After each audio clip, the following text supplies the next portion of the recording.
Aha. Hello. So is that just all on recording? Correct. That's funny. Well, we're having a conversation anyway. All right. Well, on the live, on the social media, they might have heard it. Right. Off the It phone. was Hey on- guys, someone caught it. You Looks guys are like the a only great ones convo. who are- Absolutely. We really appreciate you being here. All right. Well, in that Oh case, my let's God. kick this off again. That's right. Andrew, take two. Run it back. Here Run it we back, go. DJ. Hello, and welcome to season 6, episode 37 of Dualistic Unity. I am enjoying this conversation about paying attention and being involved in allowing things to play out and not hold yourself back, from admitting when you're not paying attention. Because if that's there and it's like, okay, there isn't so much of a fight to maintain, because it's like, oh, I should be paying attention, because that then overlays, the attention that you are paying. And part of me so badly wants to say the same thing I said after the intro, but it'll probably come up at some point if we get there. Whoever knows what it is, because we're paying attention to here and now. And what I love, hello, listener, you don't know this, but prior to us recording this intro, we actually already recorded an intro and about 12 minutes of an episode without realizing that the microphone was not working. And what I find fascinating about that is I checked the microphone settings before we started, but I missed that there were two microphones under Yeti because we were trying to install our new system for podcasting yesterday. And so in this episode about paying attention, I didn't pay attention. We missed something. I missed something. And there's the opportunity again. Well, because while you're saying the introduction here, I could have been judging myself for missing that thing and then missing everything that you said and thus missing the lesson that I'm going through right now.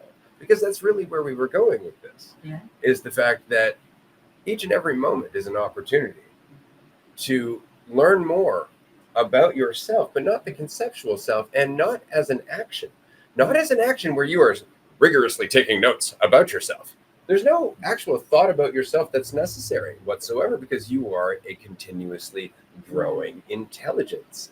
That intelligence does not require you to be in there doubting it. It is already keeping in mind everything it's ever experienced, which brought us to the topic of attention and depth. Yes, absolutely. And when we're saying that you are a growing intelligence, it's not the you that you want it to be. It's certainly not that you are this intellectual wizard who is learning the mastery of attention. It's that reality, this moment is a growing intelligence that is always bringing up what is relevant. And that's usually, and I dare say always, the only thing that's available in this moment are the things that are relevant to this moment. So you don't ever have to look for missing pieces or something else that will be that final thing, that additional next step. There's nothing to do, because everything that is relevant to the moment that you're in is already there. So when you're just paying attention to what's there, you're developing that sensitivity and you're making use of everything that's already relevant and available to you in this moment. So there's nothing else to look for and there's nothing else to do. But in paying attention, which is always an option, not a requirement, but it's always a choice you can take, that in and of itself is just ripe with potential and opportunity. And there, everything else kind of figures itself out. And then things just happen to make sense instead of making you, the idea, feel better. And that's that point of panic that we talked about early in the episode that was not recorded. That was a warm-up. Was that when you allow yourself to simply be the intelligence that you are, to continue on, understanding that you're always taking in information, you are always considering all of that information, whether you think you are or not. Right. That means that you're not going through the list of thoughts and doubts and fears about what could happen, what might happen, what did happen, and what it means about you all the time. So now all of a sudden there's this space. There is this space where you find yourself actually just sitting in a chair, rather than sitting in a chair on a trajectory to somewhere, rather than sitting in a chair to there that somehow hates you, rather than any of that, you're just sitting in a chair and there's a lovely space there. Yeah. But with that space, there is the lack in carrot and stick that we have so often used as a motivator and a driver to tackle things, to make decisions, to even try and convince ourselves that we could get through the next obstacle or challenge. We've always relied on that background thought. And that background thought always revolves around the idea of us. Because there is no carrot and stick except to the idea of you. Right? Because if you really break it down to what you need as an organism outside of your idea of you, food, water, shelter, maybe, clean air, but these are actual needs, right? There's no carrot and stick involved there, except, well, if I don't do that, I might die or be cold, right? So those are actual physical, real things. But the rest of what we operate against is like fear of failure, fear of rejection, fear of being alone, fear of judgment, all of which revolve around the idea of us. So when you no longer believe that idea of you is you, then all of those carrots, all of those sticks start disappearing. And you end up in a big field with no carrots and sticks and nothing but options. And you really have to choose for you. And that can seem jarring because you're like, but if I make a choice and I go somewhere and I'm not thinking about it, anything can happen. Right. But everything you've ever been up until that point is going to be with you. It's just that you don't know that, which is why you keep going into thought, trying to think about how much you know and limiting it in the process. Oh, straight up. I felt like even just the last couple of days, like in interactions and even just like getting back to people's text messages, like trying to go back to like, how do I normally respond to this? Like, how do I normally interact with this? But that's all based on habitual sort of responses. And it isn't that fresh and new sort of potential thing where it's just being expressed. It's just, responding, just having sensitivity, just taking, what you get out of the moment and having sensitivity and responding accordingly, not putting yourself first. Because I think that's maybe where it's been feeling different, is like, what do I normally say as opposed to just responding in the moment? There isn't that like thing that you go through. It's just like, oh, I'm here responding. There is infinite potential. I could respond in any way, shape, or form. And it's just on me to respond.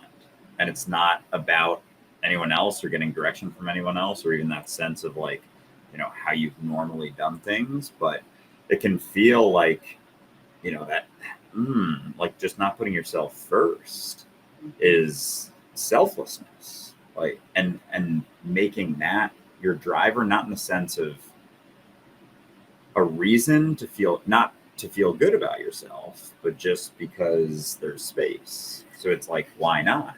I don't need anything. So why not just like do things? And it almost can feel like you're letting go of some sense of value in a way. Oh yeah. You absolutely are.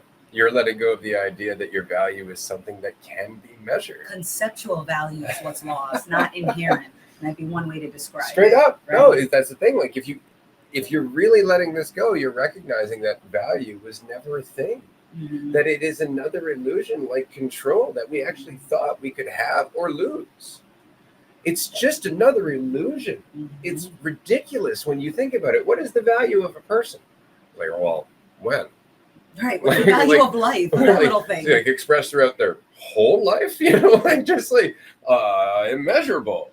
Because I mean, how many ripples would come from that then other people can use, that other people can use, that other people can use? I mean, how do you even define value at that point if it's all potential, right? Even a life squandering your quote unquote value could inspire others. Yeah, and it does. So where's the value? Like, there's no way to measure that because it's all potential.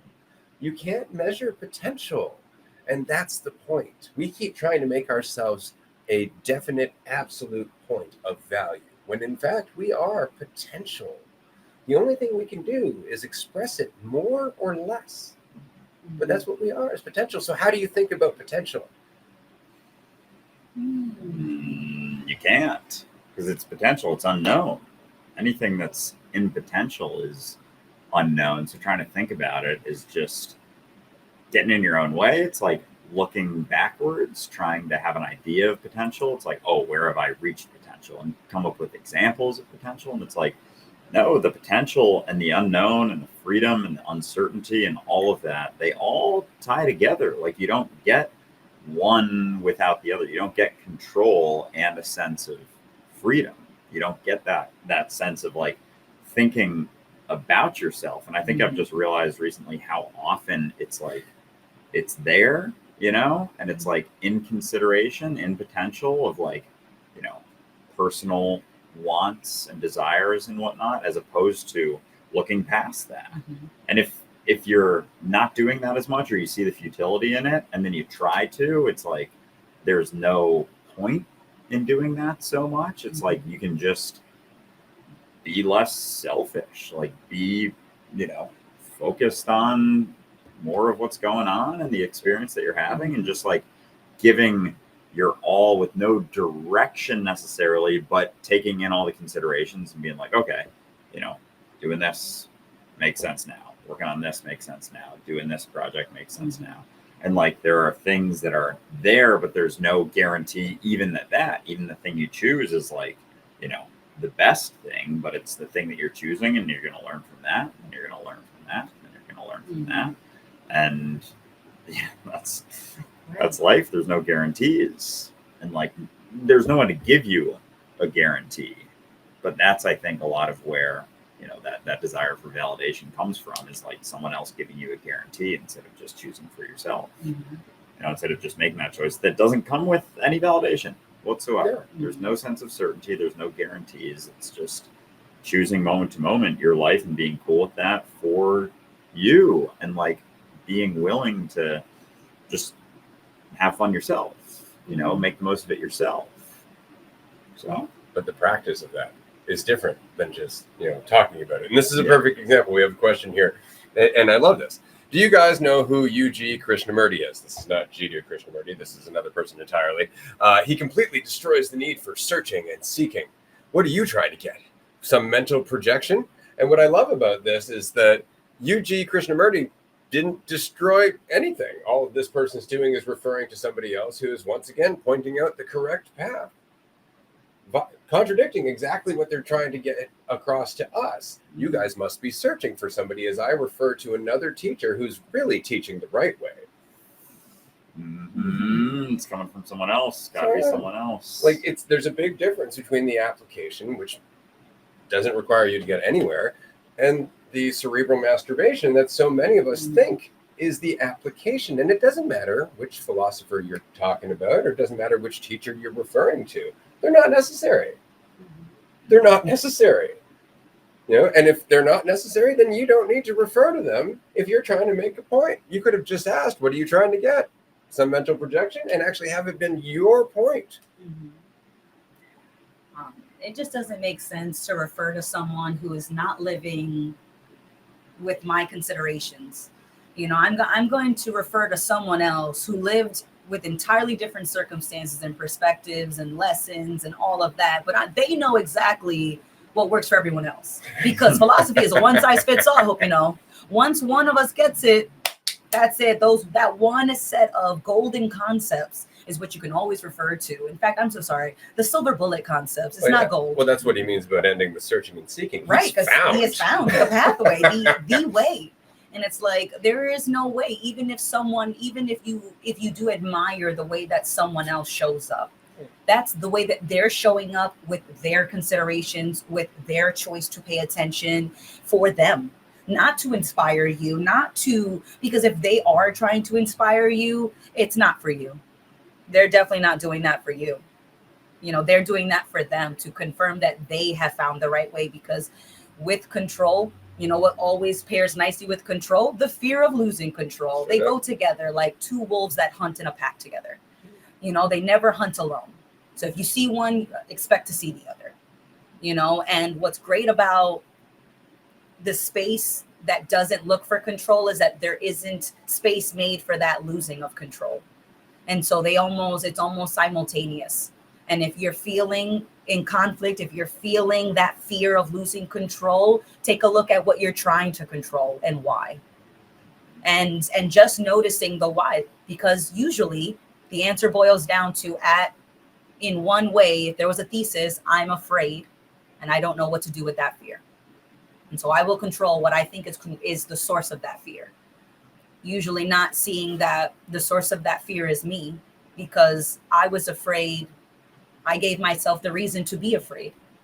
Because if you put usually two people in the same situation, they're not going to be afraid of the same things in that situation. So that means fear is very customizable. And if it's customizable, let's take a look at who's customizing it. And that's usually you. We have another question. And I think this is appropriate given the conversation. So I'm going to pass it over to Andrew for this one. Do you think there's a difference between selfishness or being self-interested? I find myself putting others first and sometimes lose myself in the process. But is that also selfish? I think it depends on whether you're. I think it's a hard line to draw immediately when you're doing things for or to help someone else. I guess it kind of is if you're still deriving or trying to derive some sense of value from, putting others first, as if that's like the right thing to do instead of being sensitive to the moment that you're having. So like the selfishness, selflessness direction, there can be direction there for sure. But I think there does come a point where it can become enabling also. Like, I think that's something to just watch out for when it comes to helping others, is how much you're enabling them to continue to feel like they need something outside of themselves. Because if you're deriving some sense of value from feeling like you're giving that to someone, then that's not really fair to them. Like, that's hindering their own ability to grow. And so there is a balance, and I think it's another one of those moment to moment things. But that sense of losing yourself in the process of being selfless, it's like, what exactly are you losing there? Your sense of what you want to do for yourself. And then I think it comes down to looking at like how much you need and like what those wants are, because you don't have to want anything outside, like in the moment that you're experiencing, like even in your life, assuming that there's something beyond the experience that you're having that's going to make you more or make you better, so. It's a good answer. You said something there, and it made me think of something that's equally important, because you said you want to make sure you're not deriving value from making them feel better, from encouraging, their selfishness, right? You equally want to make sure you don't derive value from the opposite, that you don't derive value from teaching them a lesson, from being a source of insight for them. Like, you definitely don't want to derive. There's no value to be derived, I guess, is the point. That's really it. And if there's no value to be derived, then it really just comes down to what makes sense. And that will always come down to the quality of your attention on every moment, because that dictates the layers that you see behind that moment. But the more you can just let go of the idea of any right thing, whether it's encouraging them to just express who they are right now, as divisive as it might be or not, or encouraging them to question that divisiveness. Either way, depending on the situation, depending on how they're feeling, how you're feeling, the time of day, the environment, the noise level in the back, the kind of fucking music that's playing, what kind of breakfast they had, all of that changes what the conversation is. There is no right path. There is no right path. Sometimes the best thing you can do for somebody when they are beating themselves up is just to go, I'm sorry, you're having a bad day. Sometimes the best thing you can do is just go, you're doing this to yourself. There's no way to tell. There's no way to tell. There is no right answer. The only answer that is ever going to be the right one is the one that you make. It's just the choices that you make. That is the right one. How right is not a measure. You can't question that. But how deep? That's the question I like to ask. How much depth does my choice have in this moment, as opposed to how right is it? And that depth is dependent on how much attention I'm paying to this moment. So this goes back to this question. Do you think there's a difference between selfishness or being self-interested? I find myself putting others first and sometimes lose myself in the process. And I would say bullshit. I would call that as bullshit because nobody ever puts others first. You're never putting others first. All you're doing is not putting yourself first. That's really it. You're just not, because it's for you. Like, oh, I put others first. Why? Well, for them. Bullshit. You put others first because you don't like feeling like a selfish bastard. So that's still for you. Yeah. That's still for you at the end of the day, right? But if you forget that, that's when you start to lose yourself. If you forget that you are deliberately not putting yourself first for your own choice, then eventually it starts becoming just people pleasing. Which is really just another way for me to say me pleasing. Exactly. I'm just It's pleasing just myself. another, exactly. And I'm using people as a means to that end. And then it comes back to this question, like, well, is that also selfish? So, like, am I doing the right thing? It's like you are still thinking about yourself. Your question kind of answers itself. Absolutely. So is there a difference between selflessness and being self-interested, or selfishness and being self-interested? Self-interested is really, you're still looking at the idea of yourself unless you're looking at the reality of yourself. The reality of yourself is you here now. It's not something that has a value. It's not something that can be measured. It's not something that can be right or wrong. It's not better or worse. There's none of that. You're just here right now. Okay. That type of self-interest in this moment is called enthusiasm. Yeah. Right? It's enthusiasm in what you're doing at this present moment. Everything else is self-involvement in terms of it being the concept, the idea. But this is why these words suck. This is why the messenger is always a traitor, is because as soon as you mention self, depending on who you're talking to, they're going to go, oh, the idea of me, or, oh, yeah, me. And that's the problem. The very same word is interpreted in infinite different ways across the spectrum according to that person's commitment, that person's level of investment in that idea of themselves. And so the conversation doesn't go anywhere. The conversation doesn't communicate anything. Your presence does, though. The level of attention that you are here and now does, because then again, it comes down to your inflection, your tone, the way that you're standing, the way that you're making eye contact, or the way that you're not. All of that stuff goes into each and every moment of interaction, goes into each and every moment of relationship, and that has more sway than words ever will. Right? Because you're actually putting the attention into here and now, where there's potential. Yeah. And we have concepts that point to that when we say that, at least 70% of all communication is nonverbal. When you can feel the tension in the room, when you can feel someone's anxiety, when someone is not saying a single word and yet you feel the experience that they're having. We have concepts that point to this, and yet we just dismiss it like, oh, I can feel the tension, but that doesn't really mean what it's implying it means. We're not really connected. We're not really in sync with each other. I'm still my individual self. And then you settle there.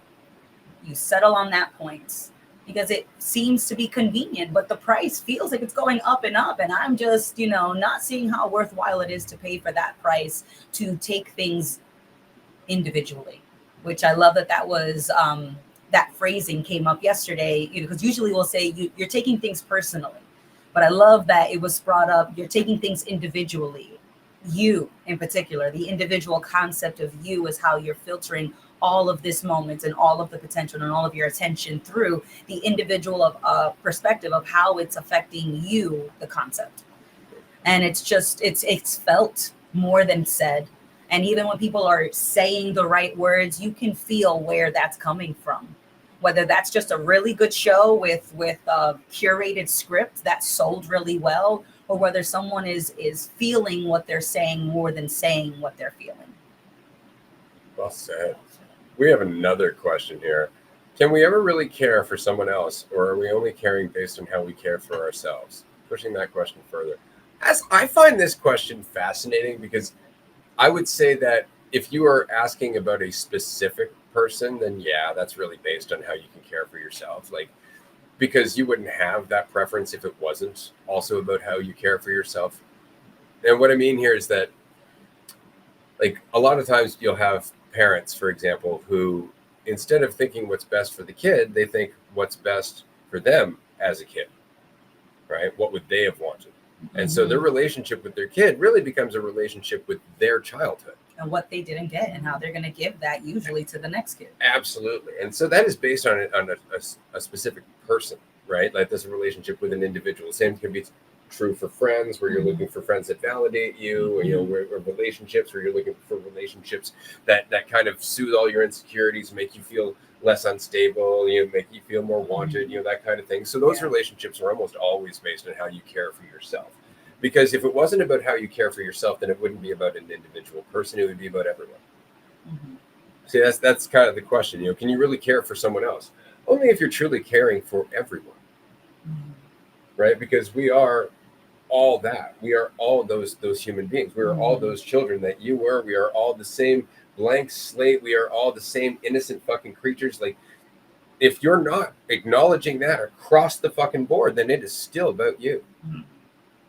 It's still about you, because we're all of this. All of us are going through the exact same fucking human experience. And until we relate on that level, then we're just trying to self-soothe. We're really just looking for something that makes me feel better, makes me feel valuable, makes me feel less alone. That's really it. And you can't care about everyone until you let go of that.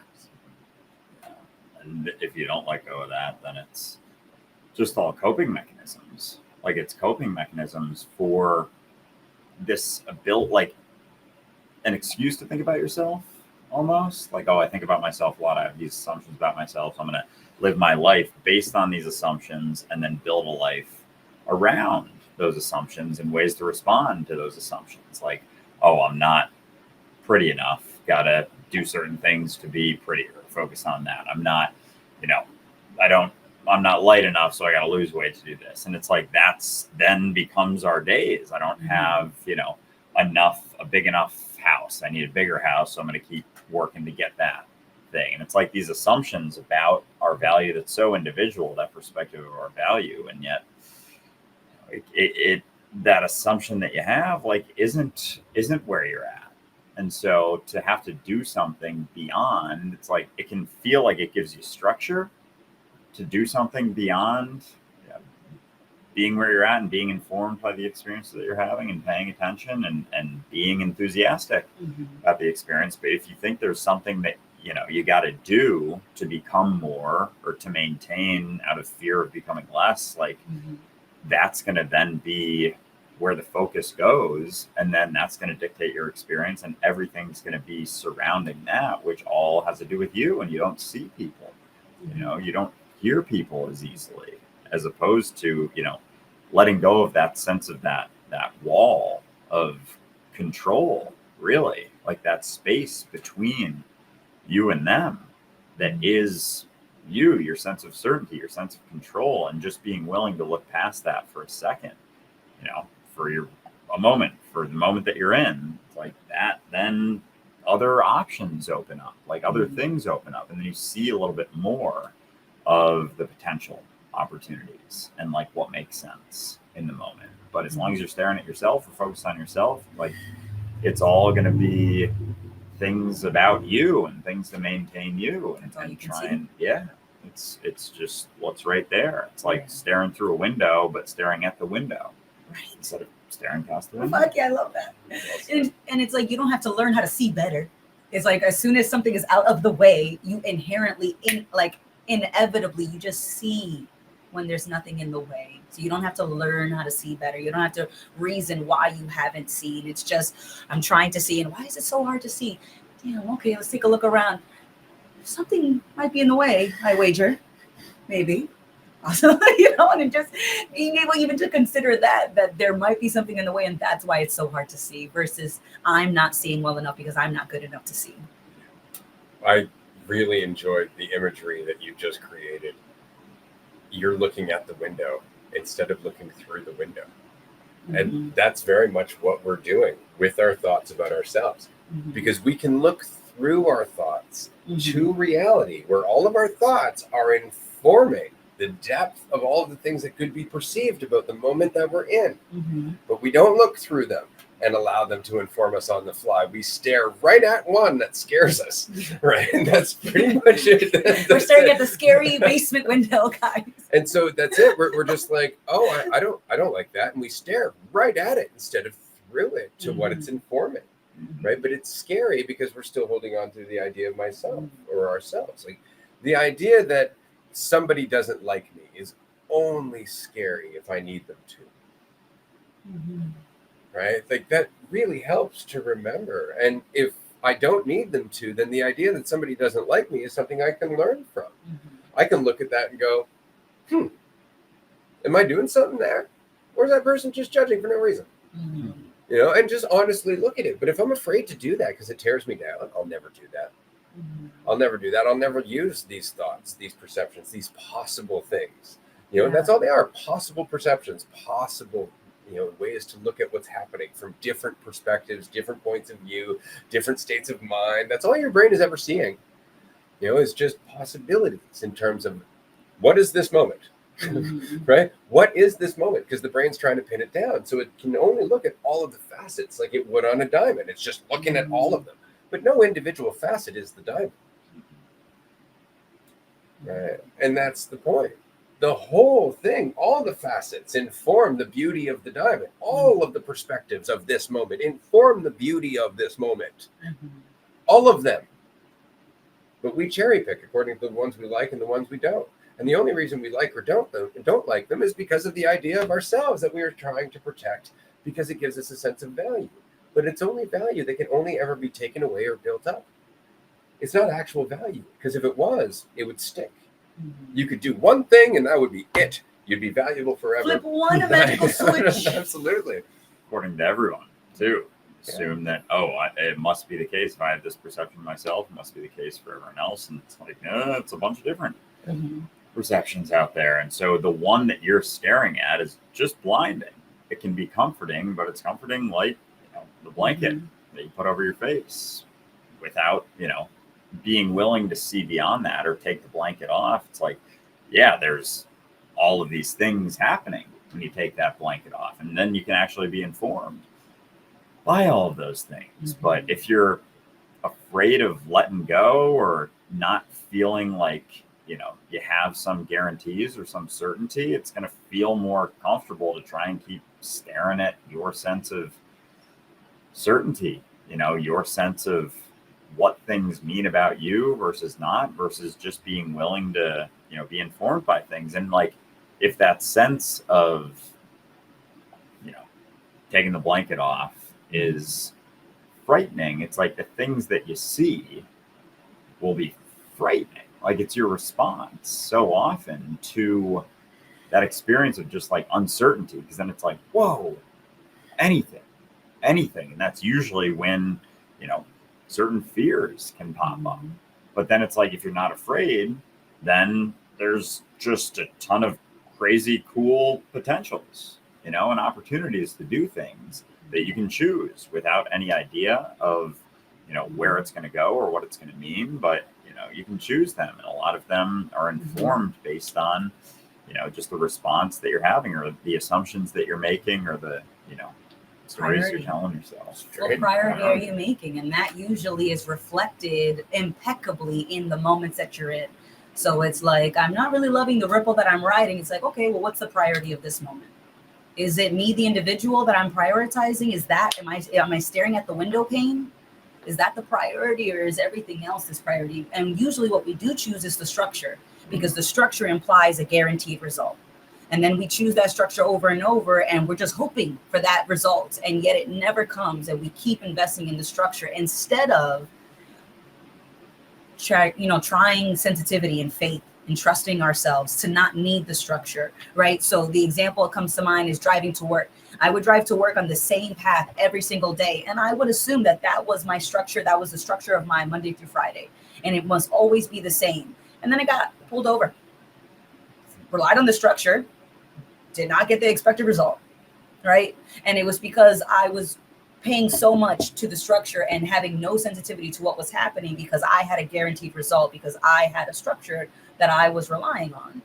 And that was the choice. And then I got the ticket and I was like, okay, well, what were we prioritizing? The image of me at work. I didn't want to disrupt the image of a good employee. And so I was rushing to get to work because I wanted to maintain that image. My priority in that moment wasn't reality, wasn't that moment. It was maintaining this image that I thought I had curated at work.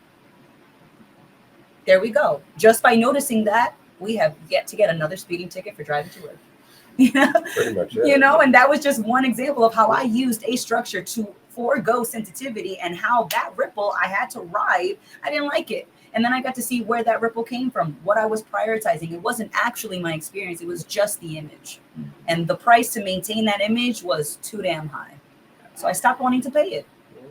Oh yeah, I went through the same similar thing, structures with food and nutrition stuff for sure, like big time, like having some calorie goal at the end of the day, and like whether I was hungry at the end of the day, whether I was full at the end of the day, like I was hitting that number. It had nothing to do with how I was feeling. It had nothing to do with my sensitivity to the moment. It was just, that's what I'm doing because my priority was how I looked. Was I trying to build muscle, cut, blah, blah, blah, blah, blah, all those things. That was the priority. Yeah, exactly. As opposed to being just sensitive to my body. And I would, weigh myself every single day, make sure that it was like, had a response, not take it too seriously, but still like every day. Well, you weren't paying attention to I felt like you told me about like a nerve in like your arm that you weren't paying attention to. Oh yeah, you were just I had like a tendon hurting down my chest into my arm that was like just always bothering me, and it was like just blew right through that. Yeah. That doesn't matter. Yeah.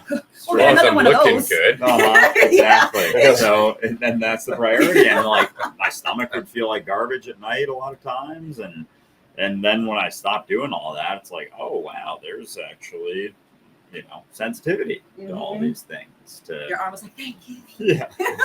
Well, yeah, that was a big part too. It's like, oh, there's actually, muscles here that are tight as shit. And it was even weird to like be able to straighten my arm.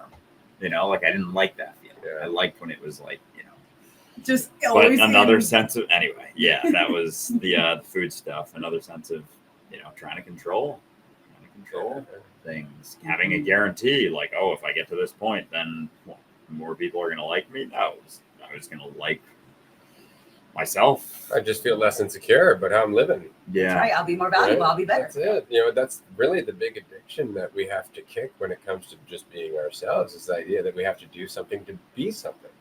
That we have to do more to be more. Like that's an actual possibility instead of just an inevitability. Isn't that funny? Like you are going to keep doing. Welcome to life. And as you do, you're going to pay attention to a greater or lesser degree, and that is going to change you to a greater or lesser degree. You can't stop that. No. You can just limit it. You can really just put the brakes on it if you want to, but you cannot stop it. You can just fight it tooth and nail. Now, this is a good question. I wanted to address this. What would you say thought is? The response, the labeling, the individualizing of memory and mental imagery, and then comparing these labels with one another, limiting infinity with finiteness. And, I've thought about this a lot, which is kind of a funny response in itself. But how did we think before we knew language? How did we think before we learned concepts? Because it's not that we didn't. Babies are born. They do learn how to move themselves around.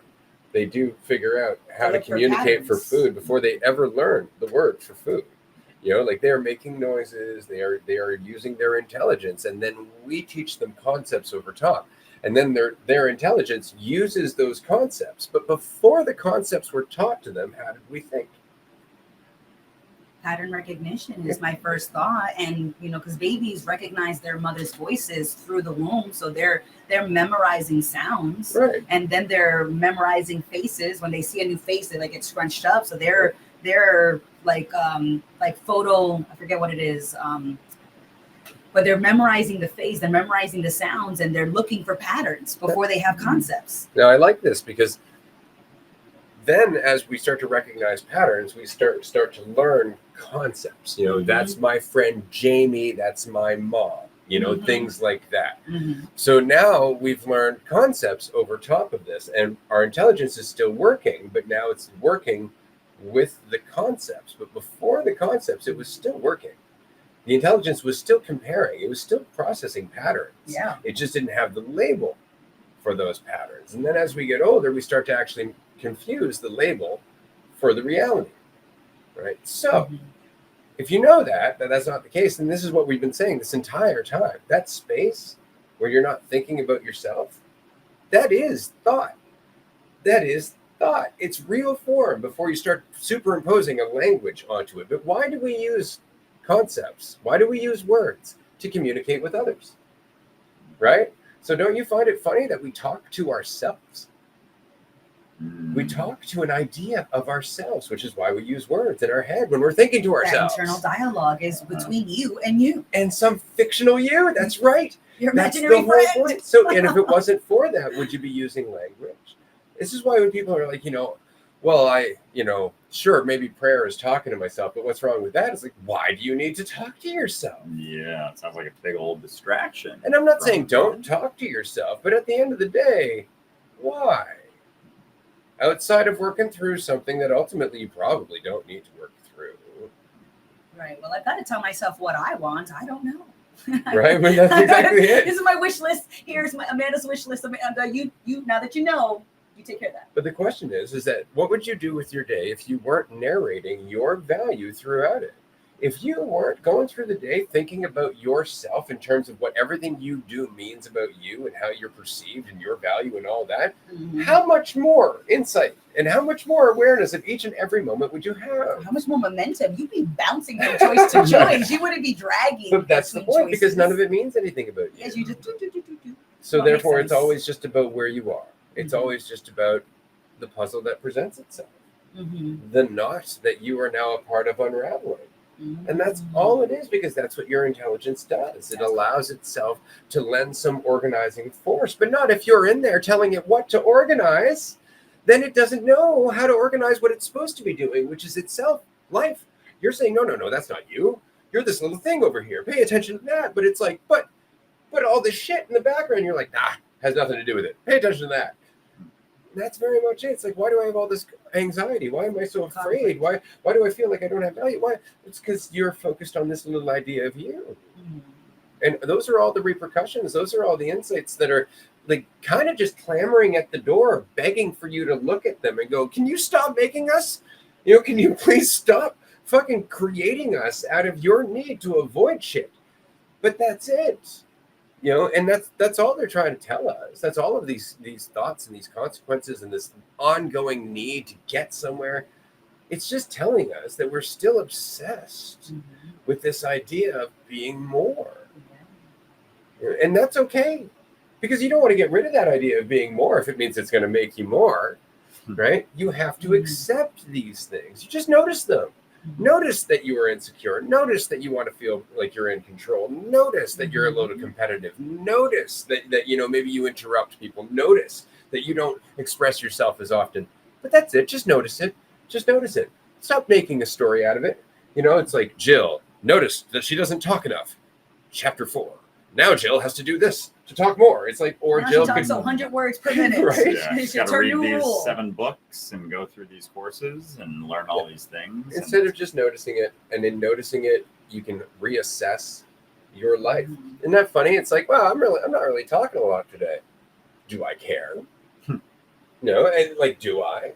Yeah, maybe I'd want to talk a little bit more, because I did have some stuff in my mind I didn't feel like I could express. That's all you need. Next time, you're going to talk a little more, because you have reassessed and decided that's valuable. But it's that your priority changes over time. Your priorities change over time, and that changes your decisions. It changes the thoughts that you invest in, right? But that's how that happens, is by going through things and then reassessing. Yeah. Right? Based on what you're going through. It's like, I think control is going to work for me. Ow, ow, ow, ow. This time it maybe will. I'll reassess this time, like just. This time we'll make it work. This time the control will pay out. And it's just what are you're always paying attention to something. So it's like, what is it? Is it going to be your guarantees, or just what's happening and not being in conflict with what's happening? So you're walking down the street, you see someone juggling a bunch of stuff, you're on your way to doing something, they drop something. In that moment, you can decide, pick it up, like nothing happens and move about your day, not pick it up and keep going like nothing and move about your day. But picking it up doesn't mean that you're a better, more considerate person, in the same way that not picking it up doesn't mean that you're an asshole. Yeah. So it's just like choose something and the moment continues. Oh yeah. So What just I love make about that choices. specifically, I love the fact that, let's say that you're in that situation and you've got two different people. One makes one choice, one makes the other choice. Mhm. More likely, the person who's going to stop to pick that up is somebody who has dropped something themselves, Right. right? And nobody was there to help them, or Remember, somebody was there to help them. Yeah. They went through that experience and like, that sucked. Now they walk by, they see that happen, empathy. Yes. Because they can remember themselves being in that situation, because you are bringing everything you've ever went through into every moment. Yeah. Your brain is always recontextualizing, and that is changing your priority. Mhm. You know, it's not something you need to do. Just keep going and paying attention. Mhm. You know, before you know it, what you're really paying attention to is empathy. What you're really paying attention to, because that's what you're learning to do with yourself. Right. Is to empathize with yourself, to accept You yourself. have to be so hard on yourself, and when you're not Absolutely. so hard on yourself, it makes less sense to be hard on other people. Not that you won't do it again, not that you can justify or intellectualize why you did it and where you were and how you're so different now. It just makes less sense to judge people when you're judging yourself less. You see less value in the judging in and of itself, and that has nothing to do with anyone else.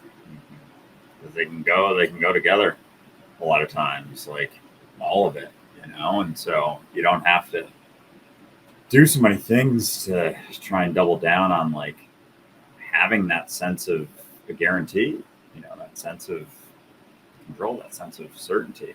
And this is the point right now where I got to admit that I kind of spaced a little bit there for a sec and missed a couple things, and I'm admitting that. If it helps, And I did it have about to. 25 minutes ago.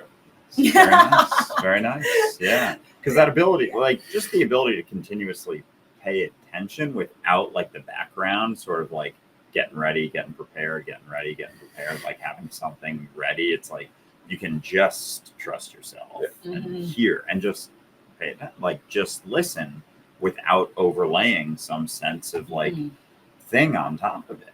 You don't have to do that at all. And like you can listen and then talk. And that spot where it's like you're used to thoughts fluttering around as things are going on, as opposed to like not so much, like it being just what you're hearing. It's not like this two things happening, like the thoughts that then you can pull from. It's just having the space and then just expressing. But there can be that sense of like, oh, well, these are, you know, my thoughts, and like my thoughts aren't like I'm just expressing, but that's authenticity. Like that's expression. That's where sensitivity is. And it can almost feel like, you know, there isn't as much ability to be sensitive or empathetic even, but that's if, you know, you feel that space and then you run towards thinking about yourself or try to think about yourself, you know, an attempt to think about yourself. Like even this morning, I was like, how do I think about myself again?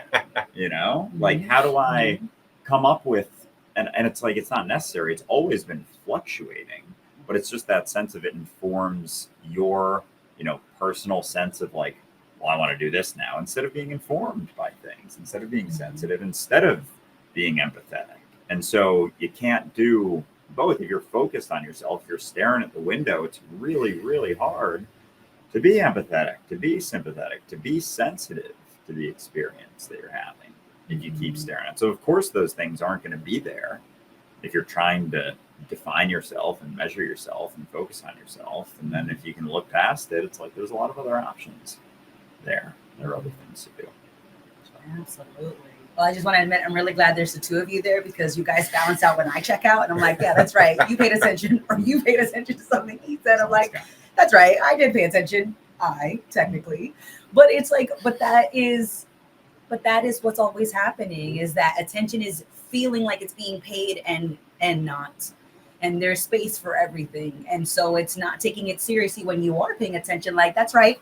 I'm a quality attention payer. I do it all the time. My success rate is 90% of the time I am paying 100% of attention, you know? And in the same way that it means nothing about you when you're not paying, it's like, oh my God, I'm a piece of shit. I wasn't paying attention. they'll never want to be friends with me again. And we do these extremes, and it reminds me of being like a teenager, and it was like everything was life or death. Oh no, I didn't remember Jessica's birthday. She'll never talk to me again. Like, we put so much pressure on ourselves, and it's like, deep breath, take a deep breath.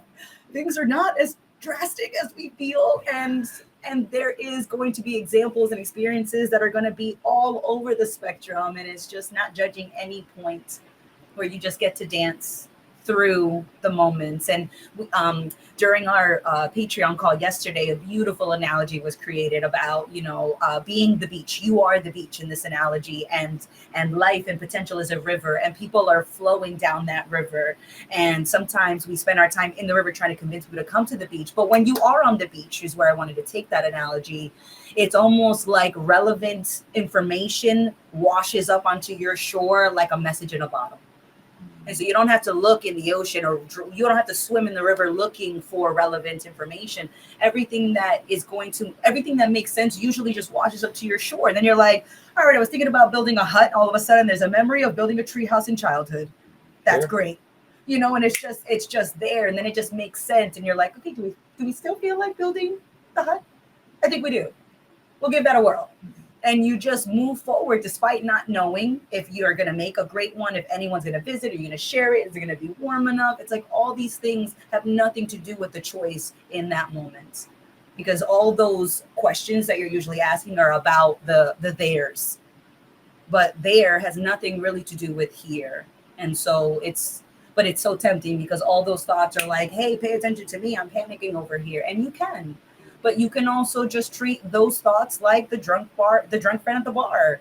They're there. You're not going to leave the bar, but you don't have to give them so much listening attention. And you could just, and just by saying like, yeah, that's there, you almost effortlessly pay attention to something else. You don't have to decide, I'm never going to listen to that friend again. I'm never going to pick up those bottles. It's just by deciding to pay attention to something else, it automatically takes away attention from what you were spending it on. Yeah. And I think that's the point I'd like to wrap up this episode on, because I think it's really tempting to think of it as I was paying attention versus I wasn't paying attention, which is an impossibility, because you are, at the end of the day, the experience of attention. It's just that your attention is on something rather than active and general. And what I mean is, it's the difference between standing in a field where you can see the whole field and you have to pay attention to all of it, versus sticking your head in a box. If you stick your head in a box, you are still paying 100% of your attention to what you can see and experience. It's just the box. Yeah. Whereas if you take the box away, now your attention can take in a much larger environment. And that's what I'm saying. It's not that you're not paying attention. What are you paying attention to? And if you find yourself paying attention to the fiction of you, are you paying attention to the fact that you're paying attention to the fiction of you? Are you paying attention to the fact that you stuck your head in a box? Because if you notice it, you'll take your head out. And that's when your attention goes back to being wider and more generalized and actively engaged with reality as a whole. But it's just that, just pay attention. It's never that you're not paying attention. It's just sometimes you're paying attention to a fiction that you're still invested in. Pay attention. The consequences are indicating something about that. The frustration, the disappointment, the ongoing need to get somewhere, all of that consequence you're experiencing here and now is a result of your attention on the box. That's it. Just notice your head's in a box. It starts to make sense real quick that you should take the box off. And that's it. That's when your priorities change. It's really not complicated. It's just a result of keep going, keep paying attention, cut yourself a little slack here and there, and remember the difference between the idea of you and the experience of you.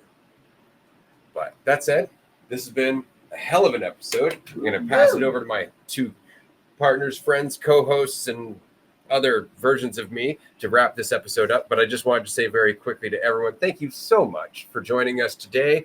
Even if you did experience that first 12 minutes of silent episode that did not get released, it was a good one. I promise you, we did get back into a lot of that stuff afterwards. Also, our Port Alberni Port Alberni Retreat tickets are now available publicly on the website. If you would like to come to our Port Alberni Retreat between November 2nd and 10th, go to dualisticunity.com, click in the events navigation bar, and you will see the retreat in Port Alberni for November. You can find all the information there. We would love for you to join us. Yeah, looking forward to that. There's going to be lots of things going on that week. We got some whale watching. We got Dennis on the guitar. Yes. We got a chef in process. We might All also sorts of see things. a few members of Fidelium. Possibly, yes. But yeah, I last thing I'll say in regards to the paying attention is just, I guess things can seem like there's certain ways when you are focused on yourself and are focused on some sense of even, a familiar idea of yourself, and then how that fits into, certain experiences, certain situations. And like, as you go through your life, that idea is going to continue to shift, but it's like this morphing thing that isn't necessarily helpful if you're having more faith in yourself. It's like the lack of faith in yourself creates this need to think about yourself. It's like, that's what I'm going to do instead of just having faith in yourself. But as you trust yourself more and more, it's like, it really doesn't make any sense to put the box on. Like, you see the box as blinding, as cutting you off, as, dictating your experience somehow. And so, yeah, it's not necessary, and you can just be informed, and keep paying attention and keep choosing things based on sensitivity, based on empathy, based on looking past yourself, and, get up in the morning and it's like, all right, here's some things I can do. I'm okay, doing great myself. Let's do some other cool stuff with life. There's no direction, but there is certainly the potential to have influence and enjoy.